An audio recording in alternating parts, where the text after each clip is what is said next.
أعوذ بالله من الشيطان الرجيم بسم الله الرحمن الرحيم الحمد لله وكفى ثم الصلاة والسلام على عباده الذين اصطفى وبعد السلام عليكم ورحمة الله وبركاته haray musidɓe julɓe tedduɓe teddirɓe l'islam ɓawon yettude o bajjo seniɗo wawɗo mo rankata ɗum ko Allah juulay ɓurnaɗo tagi fongo sallllahu alayhi wa sallama kanko e ɓeygure makko nden fof e sahabaɓe makko e kala wonɗo e ɓeɗo e lawol maɓɓe yo Allah waɗu en e maɓɓe haray musidɗo moɗon Abdallah Diallo Bruxelles salmini on salminago l'islam salminago yimɓe aljanna ka aljanna yo Allah waɗan on fof moɗon ono wonɓe darude ɗo e daroɓe fop e feƴƴinoyeɓe yewtere nden foppo jeeyaɓe yimɓe aljanna kala feƴƴinoriɗo nde yewtere ɗo liwajihillah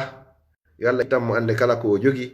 simo nawnima mo nawnira yo Allah sellinanmo simo mari yo Allah ɓeydanmo so jogaki yo Allah okkormo kala ko o mahala ko e moƴƴereji adna e lakara yo Allah okkumo haray ɗen feƴƴina ɗo nafoore wotere ko julɗo hani wattande hakkil nafitora wallete ka gurdamma e aldaji maɗin e fiyakuji maɗin ɗin fof ɗum ko du'a goto du'a ko tawata si a toronimo bi isnillahi ta'ala Allah jaabinante ko toriɗa kon si tawi a toraki ko boni on andi du'aji ɗi jabataki ɗin ko toragol taƴugol enɗan Allah jaabinta ɗum toragol kala ko boni Allah jaabinta ɗum toragol inna min mi neeɓi torade kono Allah jaabinanallan Allah falaka ɗum ɗon si tawi noon a torike tun Allah fodima wa qala rabbukum ud'uni astajib lakum jomo ini torelan son torilan tun mi jaabinanayo hino ɗo du'a mo Cheikh Khadir radiyallahu anhu tororno Allah jaabinanimo o wiyeteɗo Cheikh Khadir noon hiɗen andi ko kanko e annabi Musa woni ko golliduno ko karamo ko annabi Musa alayhi salam hiɗen andi noon annabi Musa ko annabajo woɓɓe no inni hay Cheikh Khadir ko annabajo kono ɗeyna tun Cheikh Khadir alayhi salam maɗum radiyallahu anhu almuhimmo ɗum ko karamo ko ɓe yeddodiri e muɗum naɗin détaji wonɗe yewde fimo hande ko du'a mo ceernojo on tororno on annabi Musa alayhi salam ɗon andi ko annabajo o yawno ha o inni fewnɗo e nder laalagal leydi ni hoore adna on ala ɓurɗo mo gandal Allah inni a feƴƴintini o inni mi holloyte goɗɗo wona o annabajo on no himo ɓurma gandal annabi Musa yahi ukkodiri e oɗo o inni o est ce que a accay yaaden jannalan sai annabi Cheikh Khadir inni o an a wawata heɓugol muñal fi wondugol an fi ya jango e juuɗe an o inni ko ndo waɗa andira ɗum e wondari issa on himo ka suratul kahfi o cheikhujo ɗo noon o waɗi piiji tati ko ngalɗini annabi Musa bonnugol laana kan warugol paykunkun e ɓamtugol maadi ndi o inni noon kala ko yiɗami ɗo waɗa na yalandolan dey hara wona pay koye wasu koye neti hande ƴaggay koye e hoore karamokoɓe o yiyey woɓɓe hara no yawo wano docteur en cheikh ndiare en cheikh hafisiw en haray ɗum no hulɓini moƴƴa noon fewndo ko ɓen Allah waɗani en ka meɗen ka leydi kullubnu adama khatta neɗɗo fof faljey kono si karamokojo wano a ɓen ari e faljude so tawi hara ɓe ari e faljude no woodi no ɓe faljitirte hara na yaltugol ka réseau sociaux ji ga yenna sifa ɓen ɗen toro Allah yo Allah ɓoynan en ɓe renana ɓen ɓe ɓeyna ɓe cellal ngal yoɓa ɓe ko ɓuri moƴƴude e joddi kadi ko ɓe wone wallitade kon findina hakkille jama on sakitugol l'islam on e dawa on ya rabbal alamin Cheikh Khadir oɗo noon ɓay o waɗi ɗi piiji ɗo tati annabajo on tawi wawari andugol ɗi fof o yetoyimo noon firo majji en ala nadde nde yewtere ɗon Cheikh Khadir noon ko o du'a ɗo o tororno Allah en alamo e juutinde haray mi windimo kadi ka titirji dowga so yi dow ton haray himo windi ɗon ha o timmoyi mo beyo toror oɗo Allah e haajuji muɗum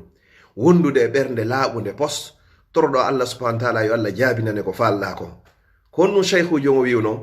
o inni bismillahi ma sha Allah la yasuqul khayra illa Allah wo inde Allah ko Allah muuyi wo ala wawɗo poɗude moƴƴere sina Allah subhanallah ko ɗo woni première phrase o deuxième jon o inni bismillahi ma sha Allah la yasrifu su'a illa Allah ala kadi wawɗo duñude bone itta e ma bone tanaji e probléme ji illa Allah wosi wona Allah tati on o inni bismillahi ma sha Allah ma kana min ni'matin fa min Allah wo kala ko laati immorde e nema andu on nema ɗon ko immorde ka Allah ko ɗum Allah daali ka deftere makko ma bikum min ni'matin fa min Allah kala nema ko heɓuma andu ko immorde ka Allah jonno sa yettimo e hoore ɗum ɗon wo o ɓeydante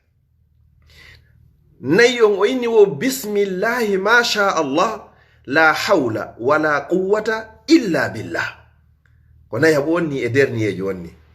mi fuɗɗito bismillahi ma sha Allah la yasuqu lkhayra illa Allah bismillahi ma sha Allah la yasrifu su'a illa Allah bismillahi ma sha Allah ما كان من نعمة فمن الله بسم الله ما شاء الله لا حول ولا قوة إلا بالله haray buyno landi yo du'aji ɗi winde haray ko kañum mi fuɗɗori windugol mo dow haray ɗa wawi eggugol mo ɗo winda wawa mum jaade mi fillitomo nde wotere bismillahi ma sha Allah la yasuqu lkhayra illa Allah بسم الله ما شاء الله لا يصرف السوء إلا الله بسم الله ما شاء الله ما كان من نعمة فمن الله بسم الله ما شاء الله لا حول ولا قوة إلا بالله متورك الله سبحانه وتعالى كفئنويدو أو دعاء دو غدو كدي واوي مو نافيتorde yo Allah huntanmo haajuji makko keneji e gundoji wurnamo ko o malaɗo ƴettitamo ko o malaɗo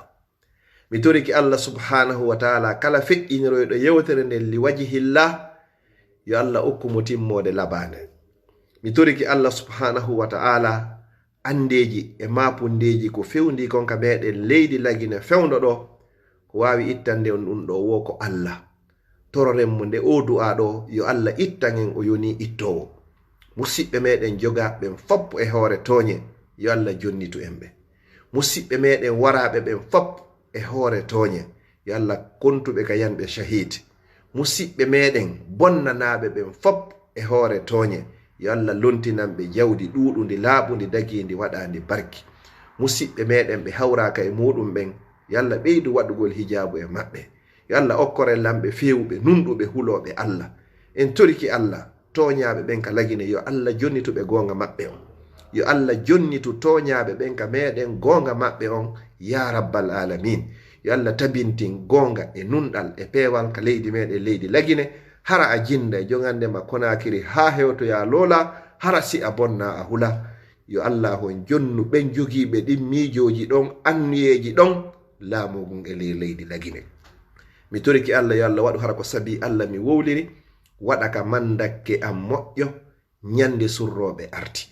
feƴƴinoyɗo kadi wo fi Allah yo Allah waɗanmo ka mandakke makko moƴƴo ñande surroɓe arti haray ko musidɗo moɗon Abdallah Diallo ka page meɗen Facebook Lawol Kisal ka juulirde meɗen Masjidu Ibadur Rahmani e nder Laken on fop moɗon o weltanama balle ko woni arde kon fi juulirde nden wata Allah yoɓir on sina natal jannatul firdausil ala haray golle ɗen ɗe gaynari gasude han joni meɗen fonti juuɗe fii yo on wallito fii suudu Allah ndun fii ko tawoyon jango ñande tawata jawdi e ɓiɗɗo nafata si wona on arduɗo ka Allah e ɓernde hisude e sirku haray en sa'iji aroji ɗin kadi si jon sa'iji aroji ɗin jaɓi siko aksu muɗum yo yaafo en so ƴettita en wassalamu aleykum wa rahmatullahi wa barakatuh.